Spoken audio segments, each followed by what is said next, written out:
Fala, ateniense, tudo bem? Meu nome é Antônio Galvão e hoje eu trouxe para vocês uma questãozinha especial de física da prova do Enem 2021. E aí, preparado para encarar? Então vamos embora.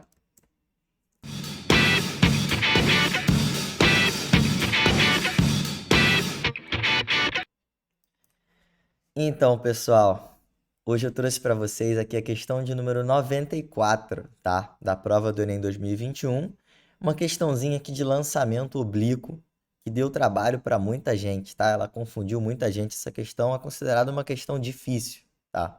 Então, se você quer realmente ter aquele diferencial na sua nota do Enem, acertar aquela questão que ninguém mais acertou, para você passar para medicina ou para o curso que você quiser, se liga aqui nessa questão que ela é muito importante, tá? Vamos dar uma lida junto, tá? Já tem um textão aqui na nossa cara, que já intimida um pouquinho, né? Tem uma figura um pouco complicada. Vamos por partes. Vamos ler a primeira parte. A figura, ela foi extraída de um antigo jogo para computadores chamado Bang Bang. No jogo, dois competidores controlam canhões A e B, disparando balas alternadamente com o objetivo de atingir o canhão do adversário. Para isso, atribuem valores estimados para o módulo da velocidade inicial de disparo, tá? O módulo de V0, V0 representado aqui, né? E para o ângulo de disparo θ, tá? É o ângulo de disparo do projétil. Em determinado momento de uma partida, o competidor B deve disparar e ele sabe que a bala disparada anteriormente, com θ igual a 53 graus, passou tangenciando o ponto P, tá? O ponto P aqui em cima. No jogo, g é igual a 10, né? A aceleração da gravidade, 10 metros por segundo ao quadrado. E ele pede para você considerar seno de 53 seno 0,8 e cosseno de 53 seno 0,6 e desprezível a ação de forças dissipativas, né? Você pode ignorar a resistência do ar, aquela coisa que a gente já está acostumado, né? Graças a Deus. Bom, vamos ver o que ele está pedindo. Com base nas distâncias dadas, né? Ele deu várias distâncias daqui, e mantendo o último ângulo de disparo, ou seja, ele quer manter o θ fixado em 53 graus. O menor valor, desculpa, qual deveria ser, aproximadamente, o menor valor de V0 que permitiria ao disparo efetuado pelo canhão B atingir o canhão A. Então ele quer atingir o canhão A, certo? Mantendo o ângulo de disparo de 53 graus. Bom, vamos dar uma olhada nessa questão, né? Um detalhe que pegou muita gente aqui nessa questão é o fato de ter esse morrinho aqui, né, de 10 metros de altura, tá? Com ponto P, né, aqui em cima. E a primeira coisa que eu vou provar para vocês, né, que eu quero conversar com vocês, é por que que esse morrinho não vai fazer diferença na tua questão, tá? Primeiro de tudo, ele falou, né, que o disparo anterior, com esse mesmo ângulo, passou tangenciando o ponto P, tá? E a gente quer acertar o canhão A. Então, se você atirasse com uma velocidade V0 menor do que você atirou no disparo anterior, você ia acabar batendo no morro, né? E o seu disparo nunca ia chegar no canhão A. Então você quer fazer um disparo com essa cara, mais ou menos, né? Que vai passar acima do morro, tá? E vai cair direto no canhão A. Se você manter o seu θ fixo, né? Se você manter o ângulo de disparo fixo e só variar o V0, tá? Se você diminuir o V0, você vai cair antes aqui do ponto A. E se você aumentar o V0, você vai cair aqui, depois do canhão A, tá?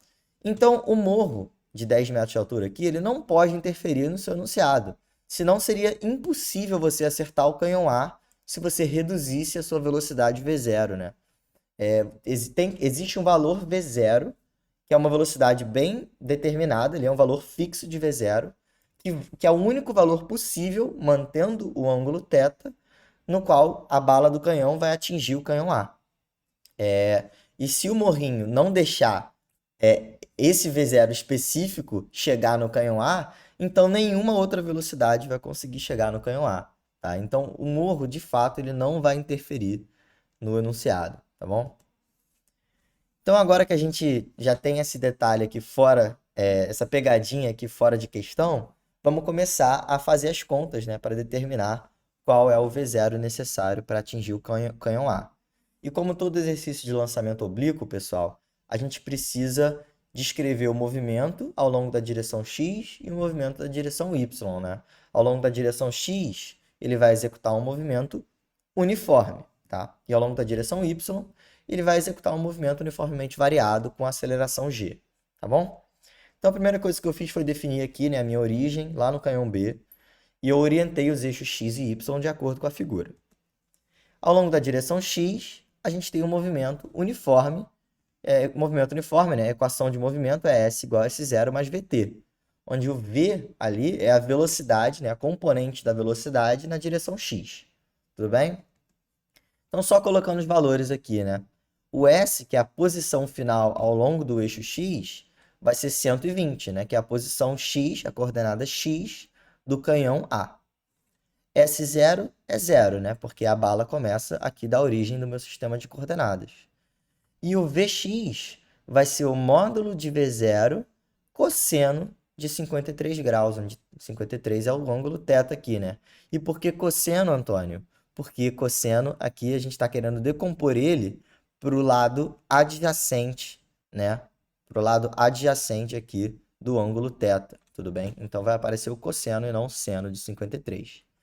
E tem o vezes t, né? Aqui no final. Só lembrando, né? Eu coloquei aqui embaixo os valores que a gente vai precisar usar, tá? De seno e cosseno de 53. Então, vamos colocar aqui o valor de cosseno de 53 é 0,6, né? Então, ignorando aquele zero ali somando, né?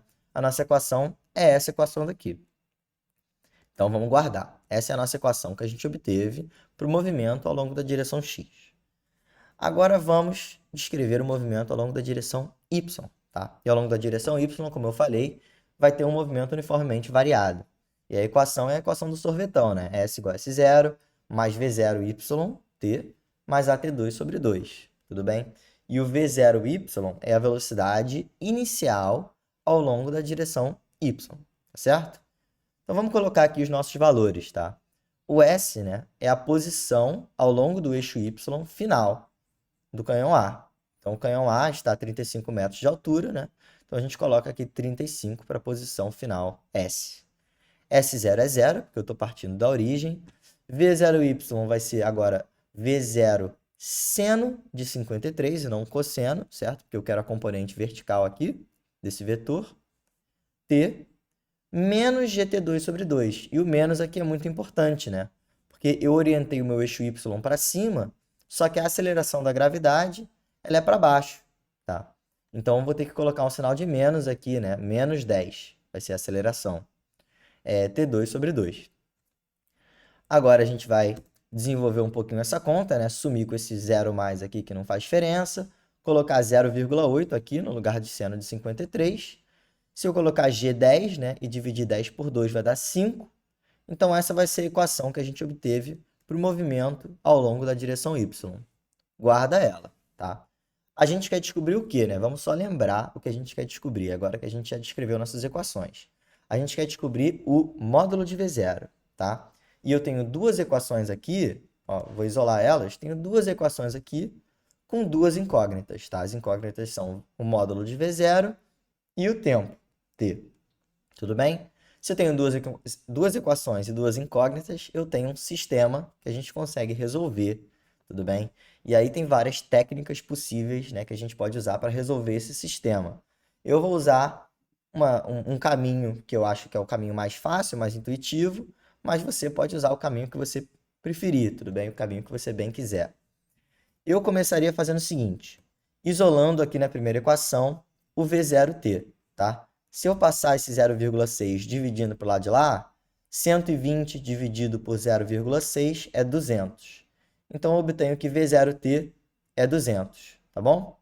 E agora o que eu vou fazer é pegar esse valor de V0t, que é igual a 200, e substituir nesse V0t daqui, na segunda equação. Tudo bem? Então, eu vou ficar com 35 igual a 0,8 vezes 200, onde esse V0t aqui vai ser 200.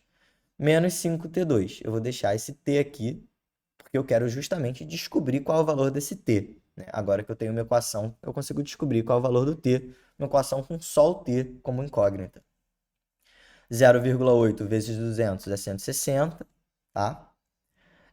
Passando 160 para subtração do lado direito da equação, do lado esquerdo da equação, perdão, você obtém menos 125 igual a menos 5t, né?